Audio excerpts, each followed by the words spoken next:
مهم، معنوي مهم، 3 نقاط مهمة تغير أهدافكم في الدوري. أول شيء بسم الله الرحمن الرحيم، الحمد لله على هذا الفوز. مبروك لمحبين نادي الفتح، هارد لك لنادي نجران عزيز. قدمنا مباراة حلوة أنا شقاء نادي نجران. إن شاء الله احنا نستمر، ما انتهى الدوري، نستمر إن شاء الله في المباريات الجاية وإن شاء الله نحقق البطولة. لعبت أمس شوط في الدورة العسكرية، ما شاء الله اليوم شفناك في كامل جاهزيتك. بصراحة أمس يعني أنت الشوط اللي لعبته على الواقف ولا؟ لا مين قال؟ لا لعبت أنا إنسان يعني احترم العمل واحترم نادي الفتح. الحمد لله لعبت مع مع العمل أمس بطولة عسكرية.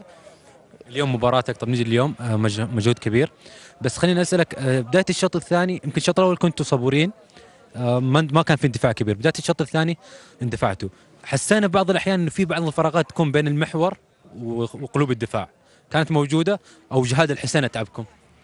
لا والله هو ممكن ان احنا راغبين في النتيجه يعني اكثر من محبان نادي نجران، فكنا نهاجم اكثر شيء وما ما حسينا انه يعني في ضغط من جهاد ولا فراغات. الحمد لله زي ما شفت يعني طلعنا 2-0، فهذا دل اننا مرتاحين ورا الدفاع. بدر النخلي هو اللي حيقول هم كانوا مرتاحين، اديت ادوارك ولا لا ولا؟ طيب اوكي، بس هذا الفوز هدايه لزوجتي. يعطيك العافيه. شكرا. فيصل ملوقي بدر النخلي، واكيد حنعرف المحاور ادوا دورهم اليوم ولا لا مع فيصل وبدر النخلي. يعطيك العافية عمار. بدر نقول لك ألف مبروك.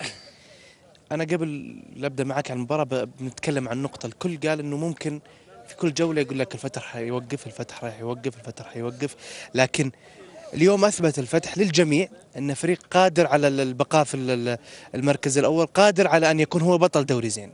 أول شيء بسم الله الرحمن الرحيم. الحمد لله على كل حال. أول شيء إني أبارك للجماهير نادي الفتح، والفتح يبقى يعني فريق يعني متمكن الحمد لله، وهذا الحمد لله يمكن نطمح زيادة إن شاء الله المراكز المتقدمة إن شاء الله.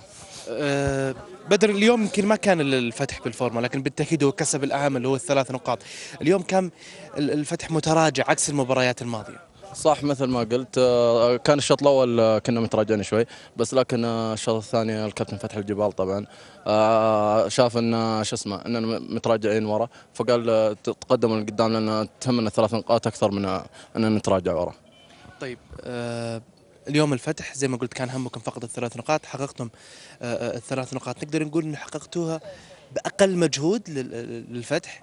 لا والله بالعكس، فريق نجران اليوم قدم مباراة كبيرة جدا جدا، والحمد لله أهم شيء 3 نقاط والحمد لله القادم أفضل إن شاء الله. جهاد الحسين كان يقول إنه خلاص الدوري انتهى، أقدر أقول مبروك للفتح؟ لا بالعكس، الدوري باقي ولسه باقي في الشباب والهلال ورانا، ولسه الدوري ما انتهى باقي. قال لي تحت الهواء. الله يسلمك حبيبي، يعطيك العافية. الله يسلمك. الله شكرا.